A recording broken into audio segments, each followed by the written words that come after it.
Bismillahirrahmanirrahim.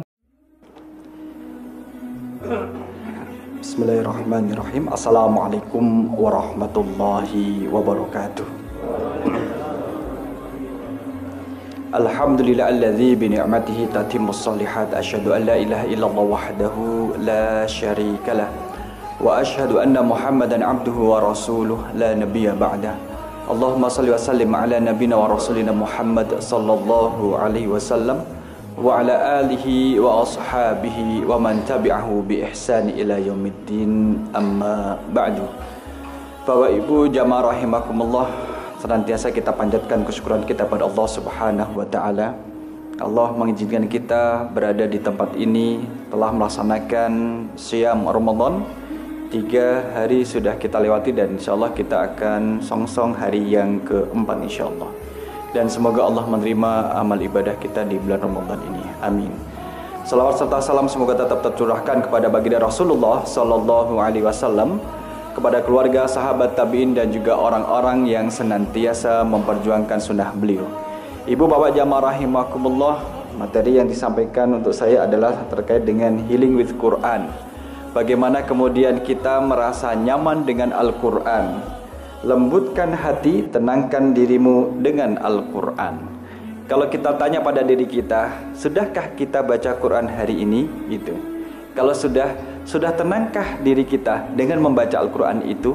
Itu pertanyaan yang perlu kita kembangkan ketika kita menenangkan diri dengan Al-Quranul Karim.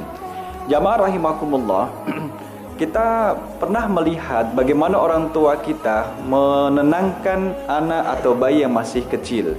Ketika mereka berada di dalam buayan kemudian nangis, itu cukup dielus-elus bagian keningnya, dielus-elus, dibacakan ayat kursi, dibacakan surah Al-Ikhlas, dibacakan lagi surah Al-Falaq, dibacakan lagi surah An-Nas, masih nangis dibacakan beberapa ayat dan surah dari Al-Quranul Karim. Nanti malah jadi tenang. Ini bagian daripada healing. Itu bagian daripada healing. Bukankah kemudian kita pernah misalkan melihat satu video ketika anak kecil, bayi, ketika didengarkan Al-Quran dia tenang, tapi ketika Al-Quran dalam HP itu di-off-kan, dimatikan, dia nangis. Tapi ketika dikumandangkan ayat Al-Quran, dia menjadi tenang. Itulah healing. Bagaimana kemudian kita menenangkan diri kita dengan Al-Quranul Karim. Karena kita seorang muslim, ya berbeda dengan mereka yang kemudian menenangkan dengan lagu-lagu spesial, lagu-lagu yang kemudian diperdengarkan dalam telinganya, jedak-jeduk seolah-olah merasa rileks. Kita tidak demikian. Kita memiliki Al-Quranul Karim yang setiap susunan dari huruf membentuk kata, mengeluarkan bunyi, itu memiliki makna dan kemudian direspon oleh saraf kita. Nah, jamaah rahimakumullah, terkait dengan Al-Quran ini adalah memang dia tidak cukup menjadi penghias di tempat-tempat kita, di lemari kita mungkin, atau kemudian di tempat kerja kita, atau bahkan di kendaraan kita. Tidak cukup. Kalau kemudian kita tidak apa-apakan dia, tidak kita buka, kemudian dia tidak kita baca, maka tidak memberikan manfaat yang lebih. Kecuali dia adalah sekedar Al-Quranul Karim itu sendiri. Sedangkan diturunkannya Al-Quran itu adalah untuk kita baca yang pertama. Untuk kita baca. Dari ketika baca Al-Quranul Karim kita akan mendapatkan manfaat untuk mentadaburinya, mengetahui maknanya. Ini bedanya kita yang kemudian membaca Al-Quran dengan pemahaman dan yang tidak memahami. Salah satu penelitian di luar negeri daerah Timur Tengah, 2 orang sudah sepuh diminta untuk membaca Al-Quran surah Al-Fatihah. Yang satu membaca terjemahannya sehingga paham dengan makna dan juga kandungan dari surah Al-Fatihah yang dia baca. Yang kedua adalah dengan membaca Al-Quran tanpa disertai dengan maknanya. Membaca Al-Fatihah tapi tidak tahu artinya. Maka perbandingannya luar biasa. Yang membaca Al-Quran paham maknanya bisa menekan 65% stres yang ada dalam dirinya. Bisa menekan 65% tingkat kesetresan dalam dirinya. Sedangkan yang membaca Al-Quran tidak paham artinya karena dia tidak tahu maknanya, hanya mampu menekan 35% tingkat stres dalam dirinya. Maka dengan semakin kita paham dengan apa yang kita baca, maka semakin besar persentase menekan stres dalam diri kita. Kalau kalimat sederhananya begini, jamaah rahimakumullah, Kalau kita baca Al-Quran dan paham maknanya, terlebih kita amalkan, maka menjadi orang anti stres, anti galau. Karena paham, kita paham. Maka membaca Al-Quran dengan melihat, membaca Al-Quran kemudian kita buka mushafnya, kemudian kita baca dengan bersuara, maka telinga kita mendengar apa yang kita lantunkan, mata kita melihat apa yang ada di depan kita, dan kemudian lisan kita mengeluarkan suara itu. Jadi banyak indera yang kemudian merespon bacaan Al-Quranul Karim kita dibanding dengan membaca di dalam hati. Nah, healing with Quran inilah menjadi karakteristik kita. Sahabat radhiyallahu anhum dulu kemudian ketika membaca Al-Quran seolah-olah tidak mau berganti kepada ayat setelahnya kecuali sudah memahami apa yang diinginkan dari ayat yang sekarang dia baca. Apa yang diinginkan? Apakah ayat yang dibaca ini adalah satu perintah yang harus dikerjakan, atau dia adalah satu larangan yang harus ditinggalkan, atau sekedar kisah dari orang-orang terdahulu, atau informasi, apakah kabar gembira atau ancaman yang lainnya. Itu kemudian digali dan juga digali ketika kita membaca Al-Quranul Karim. Pemahaman kita dari Al-Quran nanti akan terjawantahkan dalam perilaku. Kalau misalkan kita buat redaksi bahwa perilaku kita adalah cerminan kita terhadap Al-Quranul Karim, seberapa besar tingkat pemahaman kita terhadap Al-Quran, maka itu terjawantahkan dalam perilaku kita. Bahkan mungkin ada yang kemudian membaca sampai 30 juz selesai, tapi tidak merubah sikap dan perilakunya, dikarenakan tidak paham, karena tidak memahami apa yang dia baca. Malah karena itulah kemudian ketika kita ingin menjadikan Al-Quran sebagai satu sarana yang kemudian dengannya bisa menenangkan hati dan juga spiritual dari pembacanya, maka harus memahami maknanya. Jendelanya adalah dengan membaca, itu menjadi pintu jendelanya. Kalau kita tidak membaca, dari mana kita paham? Sedangkan kita memiliki keterbatasan. Orang-orang sahabat radhiyallahu anhum terdahulu memiliki daya ingat yang kuat, sehingga tidak perlu ditulis, masih kuat teringat. Kita perlu menguatkan dengan membaca apa yang ditulis oleh orang-orang sebelum kita.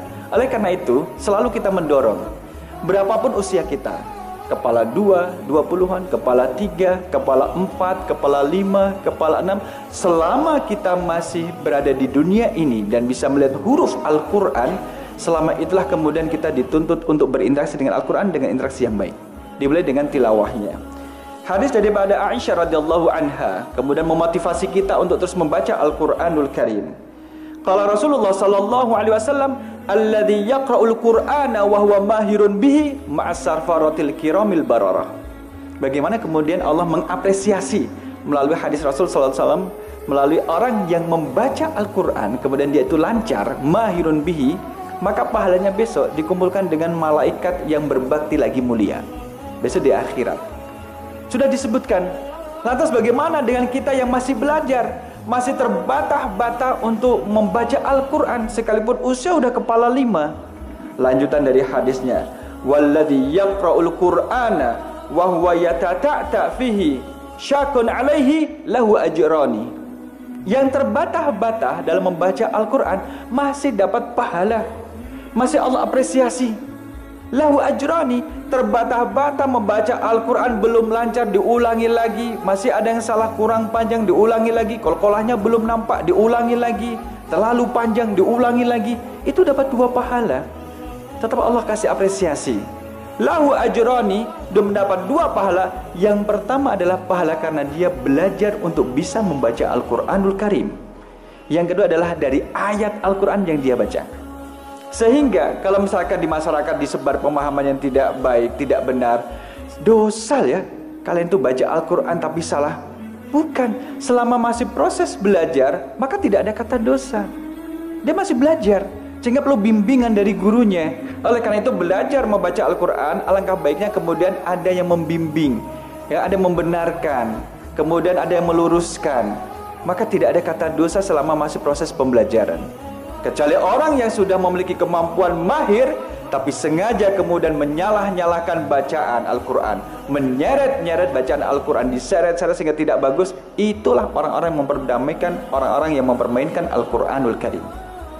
Jamaah rahimakumullah, maka ketenangan kita yang sudah dewasa ini Kadang kita mendapatkan di saat kita kemudian mendengarkan Al-Quran begitu tenang dan kemudian kita tertidur. Apakah kemudian mendapat pahala? Wa idza quri'al Qur'anu fastami'u lahu wa ansitu la'allakum turhamun. Yang mendapat pahala rahmat dalam ayat ini adalah mereka yang istami'u, istama'a yastami'u istima'an. Fastami'u istami'ani, istami'u. Adalah orang yang mendengar dengan serius, menyimak betul. Sami'a, dengar. Istama'a, mendengar dengan serius. Nah, yang mendengar dengan serius itu kemudian memahami, ini surat apa, ayat berapa, oh ya maknanya seperti ini, memahami, mengikuti apa yang dia dengar dari Al-Quran. Itulah yang dapat rahmat dari Allah SWT. Sedangkan kemudian orang yang memutarkan MP3, MP4 yang berkaitan dengan murotal Al-Quran, tapi dia sibuk dengan sendirinya, itu tidak termasuk kategori ayat di atas yang mendapatkan rahmat, karena dia sibuk dengan urusan yang lain. Yang dapat rahmat adalah yang memperhatikan. Sehingga kita ketika ingin menjadikan Al-Quran sebagai salah satu wasilah untuk menenangkan diri kita, maka kita harus menaruh perhatian terhadap bunyi dan suara ayat yang dibaca. Jamaah rahimakumullah, tentunya kita ingin menjadi utrujah dalam berinteraksi dengan Al-Quran. Ada 4 pilihan. Ingin jadi utrujahkah? Ingin menjadi tamrah atau kurmakah? Atau ingin menjadi raihanah, bungakah? Atau menjadi hanzulah? 4. Ada 4 pilihan. Kalau kita ingin menjadi utrujah, adalah ada syaratnya, adalah seorang mukmin yang gemar membaca Al-Quranul Karim. Maka disifati dengan sifat utrujah. Rihuha thayyibun wa ta'muha thayyibun. Utrujah adalah buah yang kemudian semerbak harum, wangi, dan kemudian kalau dimakan rasanya manis. Itu perumpamaan bagi orang yang beriman dan dia itu membaca Al-Quranul Karim. Kalau kita merasa cukup, yang penting saya sudah beriman meskipun tidak baca Al-Quran, kurang maksimal keimanannya, belum digaskan, perlu digas lagi keimanannya itu. Karena kesempatan ini tidak akan datang kedua kali. Tentunya kita juga mendapatkan kisah bagaimana orang-orang yang sudah di akhir hayatnya masih ingin diperdengarkan Al-Quran di telinganya. Dan kita tidak ingin menjadi orang yang mau mendengar Al-Quran, mau membaca Al-Quran kalau sudah di ujung akhir hayat. Tidak ingin kita seperti itu. Mumpung masih sehat, masih kuat, kesempatan ada, masih bisa melihat huruf dengan jelas, masih bisa melantunkan suara dengan tegas. Inilah kesempatan yang baik. Wabil khusus fi syahri Ramadan. Wabil khusus adalah di bulan Ramadan ini. Ini yang pertama adalah utrujah. Kalau kita ingin menjadi bagian dari utrujah yang rihuha thayyibun wa ta'muha hulwun. Jadi semerbak wangi dan rasanya adalah manis. Atau mungkin ada yang ingin jadi kurma, sekalipun kurma ini tidak lebih baik dari utrujah, tidak lebih baik. Kurma ini, perumpamaan kurma adalah yang dia tidak memiliki la rihalaha, tidak memiliki semerbak aroma harum, tapi kalau dimakan manis.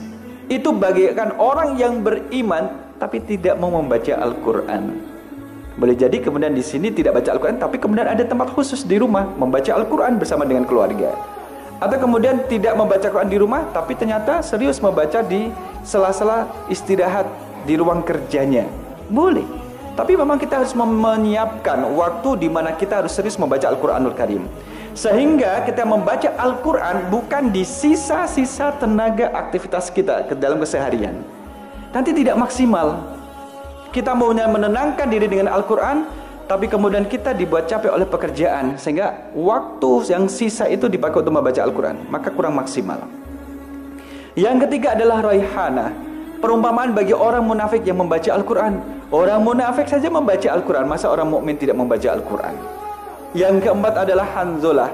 Raihanah itu adalah bunga, dia semerbak harum, tapi kalau dimakan rasanya pahit. Itu bunga raihanah. Yang keempat adalah hanzulah, tidak punya semerbak harum, tapi kalau dimakan rasanya pahit. Itu orang munafik yang tidak membaca Al-Quran. Sudah munafik, tidak baca Al-Quranul Karim. Nah, kembali pada yang pertama tadi, kita adalah seorang mukmin. Maka kita membuktikan kepada Allah bahwa kita adalah termasuk orang-orang yang gemar membaca Al-Quran, memahami, mentadaburi, mengamalkan, kemudian mengajarkan. Itulah salah satu karakteristik orang yang khairukum man ta'allamal Quran wa 'allamahu. Bapak Ibu jamaah rahimakumullah, maka Al-Quran yang kemudian akan kita baca itu, ingat, kelak dia menjadi syafi'an li ashabihi. Iqra'ul Qur'ana fa innahu ya'ti yaumal qiyamah syafi'an li ashabihi. Bacalah Al-Quran oleh kalian. Baca Al-Quran. Apakah kita akan mengulang-ulang surat Al-Ikhlas, diulang lagi, selesai diulang lagi? Itu dari Al-Quranul Karim. Atau kita membaca surah surah Al-Kahfi atau surah Yasin, itu bagian daripada Al-Quranul Karim. Boleh baca terus, baca atau surah Al-Baqarah yang kemudian ketika dibaca dalam rumah, maka setan akan kabur dari rumah tersebut. Baca, karena itu adalah Al-Quran. Fa innahu ya'ti yaumal qiyamah syafi'an. Ingat, di hari kiamat nanti dia akan menjadi penolong bagi pemiliknya yang membacanya. Bukan fisik Al-Quran yang menjadi penolong kita, tapi apa yang kita baca dari Al-Quranul Karim. Dengan izin Allah, Al-Quran bisa berbicara. As-siyamu wal Qur'anu yashfa'ani li ashabihi aw li sahibihima yaumal qiyamah. Al-Quran dan puasa kelak menjadi penolong bagi pemiliknya di hari kiamat. Yaqulus siyam akan berbicara, puasa akan berbicara, Rabbi mana'tuhu ta'ama wa syahawat bin nahar. Ya Allah, saya melarang dia dari makanan dan syahwat di siang hari karena dia sedang berpuasa, ya Allah. Fasyafi'ni fihi. Jadikanlah aku sebagai sebab engkau memberikan pertolongan, syafaat kepadanya, ya Allah. Sama seperti Al-Quran yang kita baca, jamaah rahimakumullah, akan menjadi syafaat bagi kita, tidak bagi yang lain, bagi kita yang membacanya. Kemudian diagunglah orang-orang yang kemudian mengagungkan Al-Quranul Karim dengan memperlakukan dengan sebaik-baik perlakuan. Yang terakhir kemudian kita ingat dari hadis dari Mu'ad bin Anas radhiyallahu anhu. Ketika kita menjadikan Al-Quran bagian penting dalam kehidupan kita, maka ingat, tidak hanya pelakunya, tetapi orang tua pelakunya pun akan dihormati oleh Allah Subhanahu wa taala sebagaimana dia menghormati Al-Qur'anul Karim.